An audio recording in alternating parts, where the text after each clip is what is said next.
Ahora viene con nosotros el doctor Everardo en la última plática, así que tiene que hacer un cierre triunfal. Buenas tardes. Pues otra vez, el año pasado igual me tocó ser el último.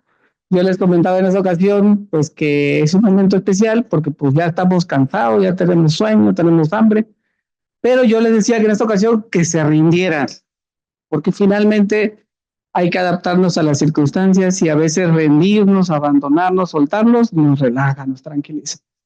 Y la otra, ahora yo les digo, si queremos entrenar la mente para tolerar la frustración, a veces hay que hacer ejercicios de incomodidad voluntarias. O sea, hacer algo que no queremos hacer. Como ahorita ya la mente no quiere estar aquí, pero igual nos rendimos. ¿Eh? Ah, insuficiencia suprarrenal. Correcto. Sí, entonces aprender a tolerar la frustración, aprender a ser resiliente a veces requiere que hagamos ejercicios donde no queremos estar. Y eso lo tenemos que hacer voluntariamente. Ahorita, pues la mente está ya, vámonos, ¿no? Ya. Pero hay que rendirnos y así la cabeza y la mente se calman. Yo particularmente le llamo cantinflas, ¿no? Cuando cantinflas empieza a molestar, pues hay que ignorarlo y continuar.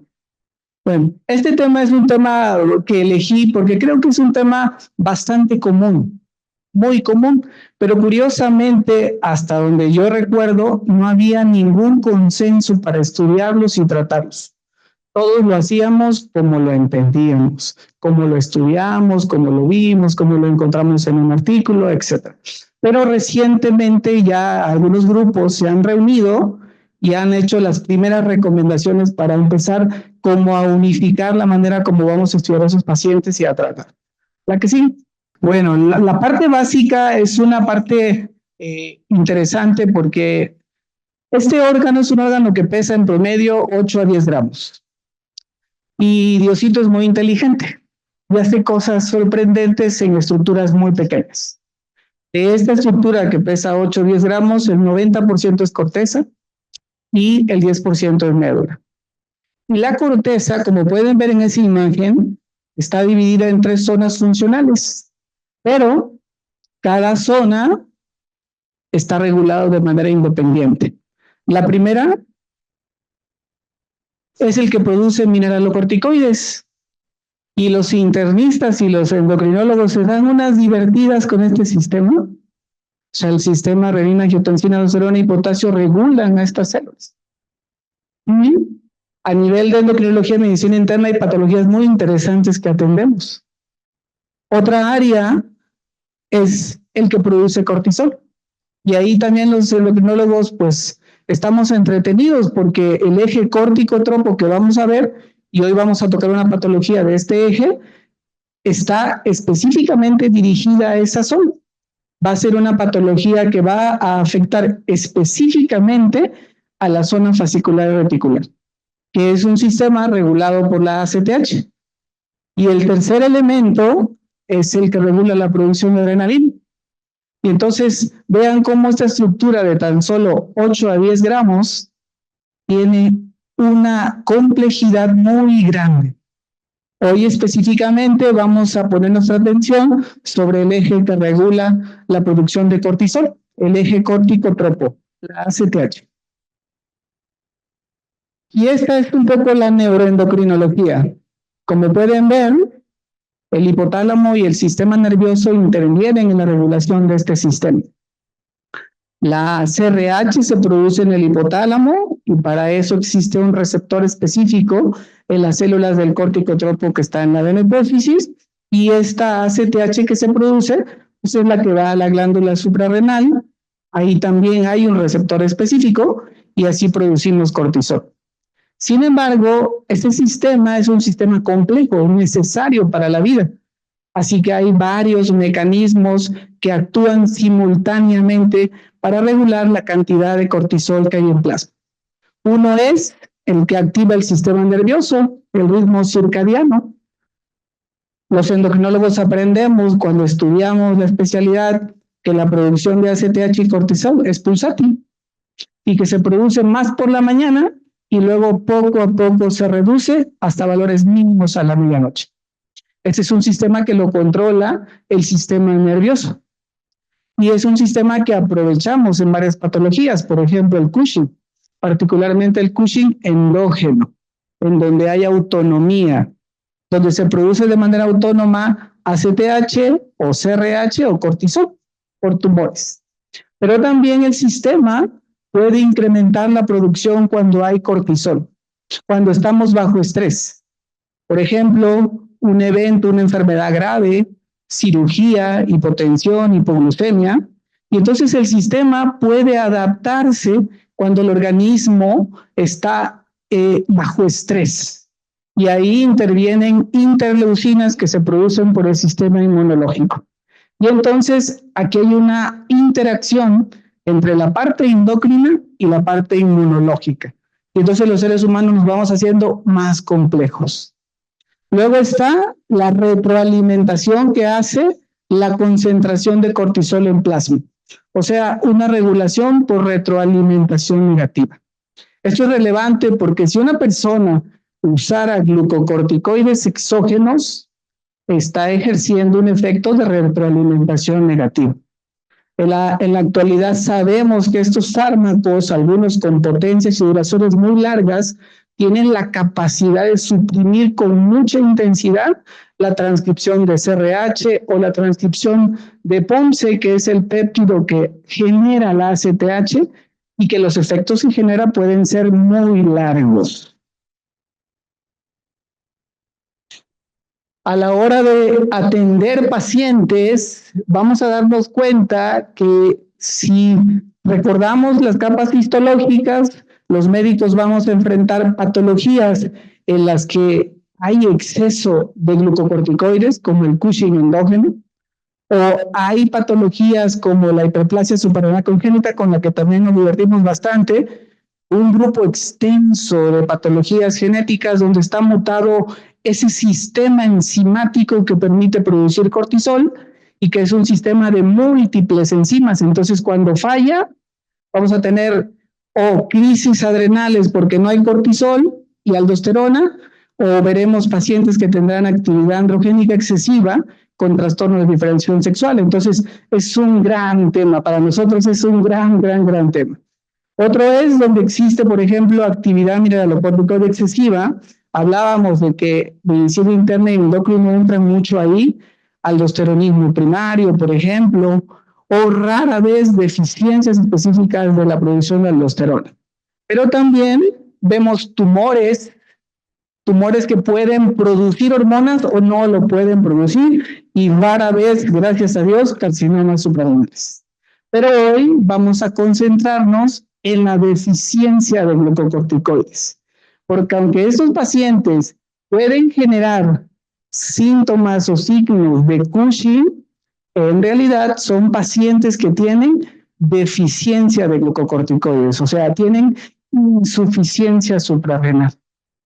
Claro que cuando pensamos en todas las causas que pueden producir deficiencia de glucocorticoides, a nuestra mente debe venir una lista extensa de patologías, desde la autoinmunidad, que es una de las condiciones más comunes, hasta la necesidad en ocasiones de quitar las suprarrenales para curar, por ejemplo, un Cushing. El Cushing es verdaderamente, el endógeno es muy difícil de localizar y curar, y a veces no tenemos opción, tenemos que hacer suprarenectomías bilaterales.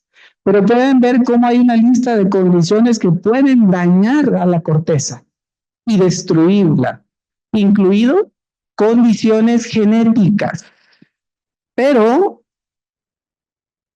a nuestra mente debe venir que en ocasiones la insuficiencia suprarrenal no tiene que ver con esas condiciones extrañas, poco comunes, complejas.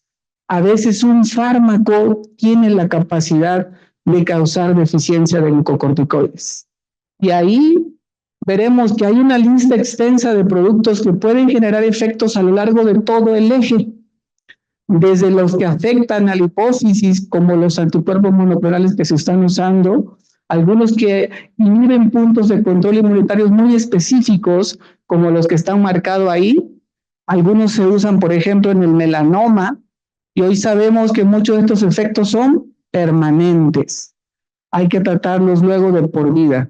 Pero vean, hay muchos otros fármacos que pueden inhibir la producción de cortisol porque bloquean enzimas específicas, en fin. Pero el más común, obviamente, es el uso de glucocorticoides exógenos. Ese es el más común. Esta sustancia tiene la capacidad de inhibir desde el hipotálamo, tiene la capacidad de inhibir la transcripción y la síntesis y secreción de CRH y de ACTH. Entonces es una forma de insuficiencia suprarrenal terciaria, porque afecta hasta el hipotálamo. Y esto es un asunto bastante común, bastante común. ¿Qué pasa? Que en la actualidad también hay la necesidad de considerar dentro de esta lista extensa de fármacos una serie de productos que aparentemente son medicina alternativa, son naturales, seguros, pero que como veremos muchos están combinados con esteroides de acción larga, con potencia grande, como dexametasona o betametasona, y ahora que muchos sentimos dolor, yo no tengo un problema de columna, duele y no es común, no es fácil convivir con el dolor y mucha gente convive con dolor y entonces se ven en la necesidad de utilizar opciones supuestamente naturales, pero en la actualidad sabemos que muchos tienen esteroide. Esto es una publicación de una revista de aquí de Veracruz. El doctor Luis del Carpio trabaja en la 71. Yo no tengo el honor de conocerlo, pero me comentaron que le gusta mucho investigar. Es un gran internista. Pero su trabajo fue buscar aquí en Veracruz productos naturales que se promueven como fármacos para quitar el dolor. Y se puso a investigar si había la posibilidad de que tuvieran esteroide agregado. Y encontró 19. De esos, 17 salieron positivos para esteroide. Solo 2 no tenían esteroides. Y la verdad es que esto pues lo debe poner en la alerta, ¿no? Porque un montón de pacientes seguramente que están usando estas opciones y tienen dexametasona o betametasona. Algunos me llamaba la atención que tienen hasta nombres así con un poder psicológico muy intenso, porque vean, me vale madre el dolor, ¿no? Así muy jarocho, muy alvaradeño. Y entonces, pues si te dicen, te vendo, me vale madre el dolor, pues yo igual me lo tomo, ¿no? Entonces, hay que tener este cuidado, ¿no? Hay una gran cantidad de productos circulando que tienen dexametasona o betametasona. Y entonces, en la actualidad, este tipo de insuficiencia es la causa más común de insuficiencia suprarrenal. Vimos cómo hay un montón de posibles causas, pero a nuestra mente debe venir que un fármaco, sea que sepamos que lo está usando por cualquier vía, o que no, ni siquiera lo tenga el paciente en cuenta que es un esteroide, puede ser una causa de insuficiencia suprarrenal. Conocemos las consecuencias del Cushing. Todos cuando hemos ido a medicina es una imagen que no se olvida nunca. Sabemos todas las posibles patologías que puede activar, diabetes, hipertensión, trombosis, infecciones, obesidad, lo que quieran. Pero adicional, tiene la capacidad de generar signos físicos que son muy impactan de manera muy importante en el paciente. Pero adicional a todo este cuadro, hay 2 situaciones que deben venir a la mente. La capacidad de causar atrofia de la zona fascicular, que en realidad entonces atenderíamos una insuficiencia suprarrenal por atrofia de la zona fascicular, y la otra es un problema que cada vez podemos reconocer más, que es un síndrome de abstinencia. ¿Qué es eso? El individuo está expuesto continuamente a cantidades suprafisiológicas de cortisol y el cerebro y el cuerpo se hacen dependientes al cortisol. Así que cuando lo retiremos, cuando se reduzca, Nos va a preocupar el hipocortisolismo y nos va a preocupar los síndromes de abstinencia, los síntomas que va a tener el paciente, que por lo descrito parece ser una situación que afecta profundamente la calidad de vida. Cualquier producto, sea oral, inhalado, intramuscular, intranasal, intravenoso, tiene la capacidad de suprimir el eje y atrofiar la zona fascicular. Incluso las inyecciones intraarticulares. Y esta es la guía. Léanlo con cuidado después. Es una reunión de grupos europeos y americanos para ayudarnos a unificar criterios sobre cómo diagnosticarlo, cómo evaluarlo y cómo tratarlo. Y entonces, en base a cuánto dura el efecto biológico, podemos ver cómo los glucocorticoides se dividen en acción corta, como hidrocortisona y deflazacort, acción intermedia, como prednisona, prednisolona, y de acción larga, como dexametasona o betametasona. Yo subrayé lo de abajo porque vean cómo los de acción larga, prácticamente una persona que está usando artriquín y que tiene dexametasona, tiene actividad glucocorticoide de forma continua. No hay ningún instante en el que no haya actividad glucocorticoide y por lo tanto va a tener que afrontar las consecuencias muy negativas de usar estas sustancias. Y estas son algunas de las recomendaciones del consenso cuando consideramos que existe la posibilidad de que el uso haya atrofiado a la zona fascicular cuando se usó por más de un mes. Terapias que se usan por menos de un mes podrían incluso retirarse sin riesgo de insuficiencia. Pero si duró más de un mes, está en riesgo.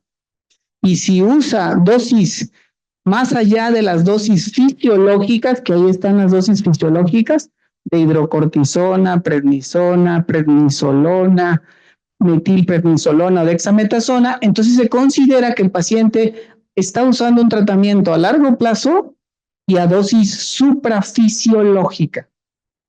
Y entonces ya tenemos el concepto de dosis fisiológica, dosis suprafisiológica, cuando el tratamiento es a largo plazo y cuando es el tratamiento a corto plazo. Para que sí que ustedes puedan respirar, ¿no? Cuando dicen esto, no hay problema, puedes quitarlo. Ya te pasaste, híjole, hay que evaluar la probabilidad de insuficiencia, ¿no? Y estos son algunos de los factores de riesgo que se van a considerar para insuficiencia. Como pueden ver, podemos considerar potencia, ruta de administración, dosis, incluso la duración. Entonces, para resumen, dexa, beta, fluticasona, más de 4 semanas, más de 3 meses, ya del lado de alto riesgo. Y entonces, administraciones sistémicas, pacientes obesos, adultos mayores, riesgo muy alto de atrofia y de abstinencia. Y aquí está un detalle, ¿no? Vean cómo cuando pensamos en los síntomas físicos, entonces quien tiene insuficiencia suprarrenal primaria la va a pasar mal, porque la falta de mineralocorticoides es muy sintomático y se va a complicar. Ese paciente va a ir a consulta o al hospital. Pero si es hipocortisolismo central, como es el caso de glucocorticoides, la cosa cambia. Porque vean, como no hay deficiencia de mineralocorticoides, sentirse fatigado, cansado, con dolor de cuerpo, músculo, la doctora decía que muchos nos sentimos así, y sí, a veces hasta pensamos que pudiéramos tener también esto, ¿no? Y entonces, sodio pudiera ser otra situación que nos puede ayudar para hipocortisolismo central, pero los síntomas de hipocortisolismo central son síntomas que se pueden superponer a muchas patologías y son inespecíficas, ¿no? En el caso del hipocortisolismo central, esta patología está incluido dentro del estudio de la hiponatremia. Cuando vemos hiponatremia hipovolémica, ahí está el hipocortisolismo central, y en la actualidad, cuando atendemos pacientes con hiponatremia sin problemas en el potasio, también debe estar en nuestra mente esta condición. para aquellos que atienden hospital. Obviamente es un diagnóstico diferencial al síndrome de antidiuresis inapropiada, que es la causa más común de hiponatremia pulmonar volámica y que es la que atendemos en el hospital, ¿no? Pero en nuestra mente también va a estar hipocortisolismo central por uso de glucocorticoide exógeno. Y luego vean cómo la abstinencia tiene la capacidad de suprimir CRH, propio melanocortina, inhibir el sistema dopaminérgico y noradrenérgico. ¿Y qué tienen los pacientes con abstinencia? Tienen depresión, tienen hipersomnolencia, letargo, dolor muscular, articular, incluso fiebre, anorexia, náusea, vómito, pérdida de peso. Entonces se la pasan mal cuando hay abstinencia. Y bueno, siempre vamos a tener esta preocupación también de que el paciente o tenga los síntomas porque tiene hipocortisolismo o tiene los síntomas por la abstinencia, o las dos cosas. Lo que viene es el algoritmo. ¿Qué hacemos cuando un paciente usa dosis suprafisiológicas y lo usó por más de 4 semanas y está en riesgo de insuficiencia?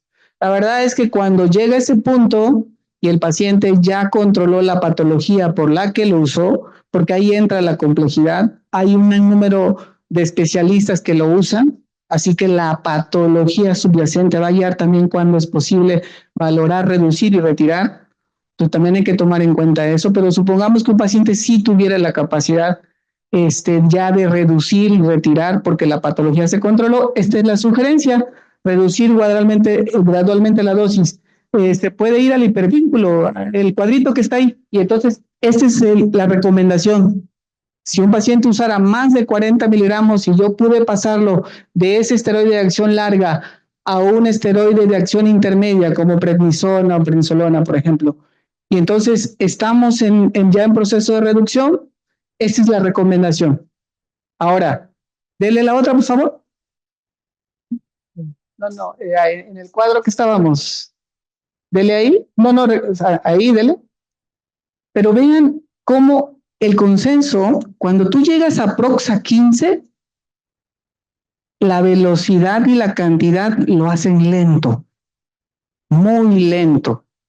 Vean, de 1 a 4 semanas por cada reducción.